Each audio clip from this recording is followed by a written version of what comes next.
NASCAR officially announces they're racing on a naval base in San Diego, plus Jimmie Johnson talks Daniel Suarez as a free agent for Legacy Motor Club.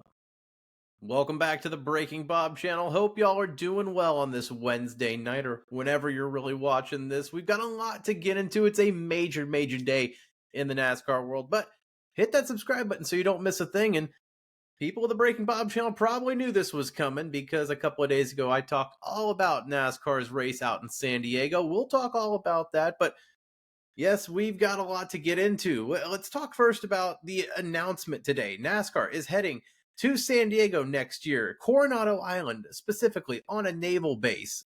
This is going to be awesome.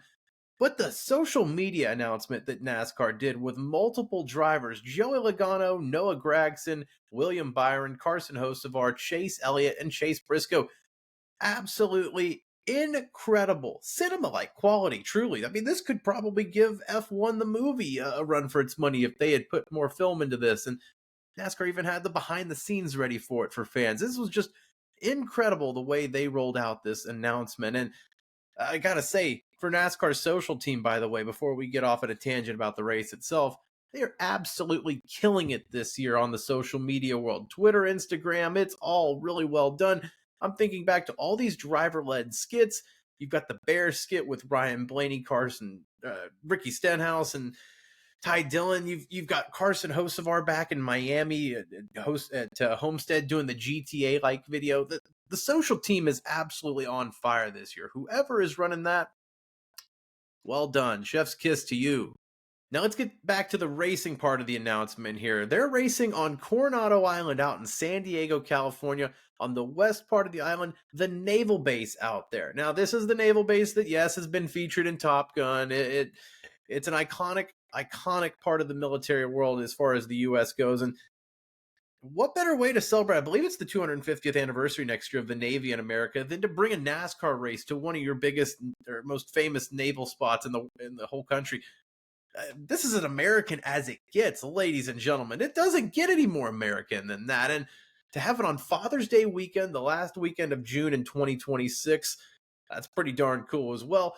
Probably taking that Chicago Street Course date when you look at the schedule now. Chicago Street was obviously the 4th of July weekend, but with the timing of it, the weekend before the 4th of July, I'm sure NASCAR looked at Chicago and said, you can't handle that, right? Chicago said, no chance. No chance. So again, they paused this for a 1 year off. Chicago says they're open to the idea of them coming back in 2027. And with that, this is a 1 year deal in San Diego as well. So maybe this is just a one-off event in San Diego. Them to get a presence in Southern California and also a big event like this. It's going to be awesome to see for a TV broadcast on the Pacific Ocean on Coronado Island, one of the most already beautiful areas in the whole United States area. This is just shaping up to be a really cool event. Oh yeah, and all three series are going to be racing. In Chicago, you only had Xfinity and Cup. All three series will be running. So the Truck Series will be involved racing on Friday as a part of a military day for the whole race weekend. So the Truck Series on Friday, Xfinity on Saturday, and the Cup on Sunday. I'm sure getting into that Truck and Xfinity race is going to be impossible to buy your way in one way or another. You're going to have a sponsor that's backing you and a good ride, because I'm sure there will be cars getting cut from that field. It's going to be an incredible weekend to see what happens with the field. And also just the visuals, like I said, I'm really excited to see that. Now, as far as the course, it is still to be determined. Right now, it's roughly about 3 miles long. They're trying to cut it down, shorten it a little bit, but they've got so much space to work with the island that it's kind of a blank canvas, if you will. Now, I talked about in my video earlier in the week, they do the Coronado Speed Festival where it's a multi-class race. Doesn't sound like they're going to use the full course there, but I'm sure there'll be part of it that they do use is just at least an inspiration for. But with that, they're trying to shorten the course, but multiple drivers in NASCAR have already gotten at least a chance to run it on iRacing, and the feedback sounds pretty good, all things considered. Now, again, this is just very early in the stages. The announcement here, I'm very curious to see what the track layout looks like, but it's a 1 year deal for San Diego for all three of the NASCAR National Series. And Ben Kennedy also announced today that 2026 schedule is weeks away. Listen to this. We don't have anything to share on Mexico today. We'll be having the 2026 schedule out in the next few weeks or so. It sounds like Mexico will be back next year, just the way he's phrasing that. But Weeks away. I'm sure that's not going to be anytime soon. Then we're probably still about 2 or 3 months away from that announcement. All joking aside, I would like to see this schedule come out soon just so we can really figure out just the timeline and hopefully not 4 out of the next 9 road courses in the summer stretch like they're doing right now. Hopefully they can split up this San Diego stretch. And also, this is one of the, I think they said this is the last race on the Prime broadcast for that whole 5 race stretch. So San Diego will be the anchor deal for Prime's broadcast for those 5 races in the summer for June. Again, more to develop. Stay tuned for that on the San Diego race announcement. Now, part of today's announcement, Jimmie Johnson was made available to the media. Legacy Motor Club owner and California native. He's from the region originally, out in El Cajon. Jimmie Johnson talked to the media, and he actively is pursuing an opportunity to race in this San Diego street course race. Listen to Jimmie here. The desire to race in my hometown is off the charts. So I will aggressively work on being in the event. And if for some reason I'm not able to pull that off, I will absolutely be there and help support Legacy Motor Club, all of our partners, NASCAR, the city. And we're also coming up on our 20th anniversary for the Jimmie Johnson Foundation. So I see, which will be next year. So I see a really neat opportunity for me to come home and really be a part of the festivities in this event.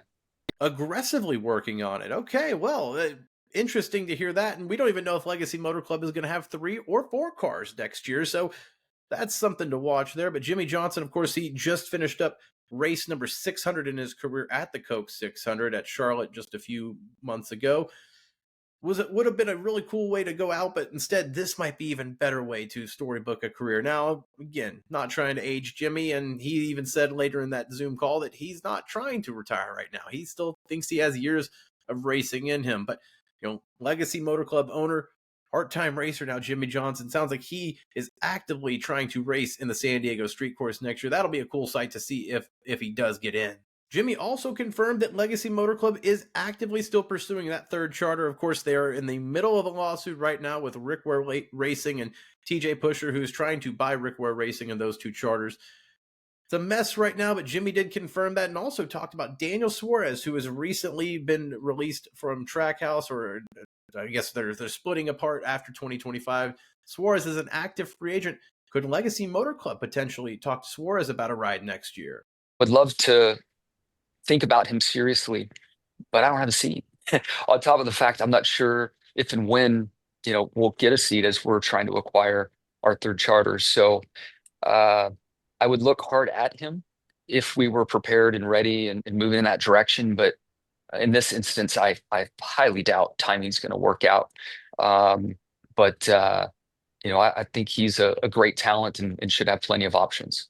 And yeah, that makes sense for Jimmie Johnson and Legacy Motor Club. They have no idea what their future fully looks like right now, if they'll have a 3rd car full-time or not next year. So the timing just isn't going to work. But if they did have that charter and Daniel Suarez was a free agent, yeah, it would make an absolute slam dunk home run hire there. But unfortunately, the timing doesn't work out. The timing always seems to suck when you need something to go right. So for Daniel Suarez, definitely frustrating. Seems like he and Jimmie Johnson have a decent connection and relationship there, the way they talk and seem to communicate. So it would have been a good partnership, especially like Jimmie said with Suarez. He brings so much sponsorship, fan-friendly sponsor, just great driver as far as public image. But just right now, there's just not enough cup seats to go around. So interesting to see what happens to Daniel Suarez, where he'll end up in 2026 one way or another. But the San Diego street course out on Coronado Island on the Naval Base. Excited to see what that looks like. Of course, if you like what you saw, like this video at Breaking Bob, subscribe for more content on a daily basis, NASCAR content. It does help me out a ton.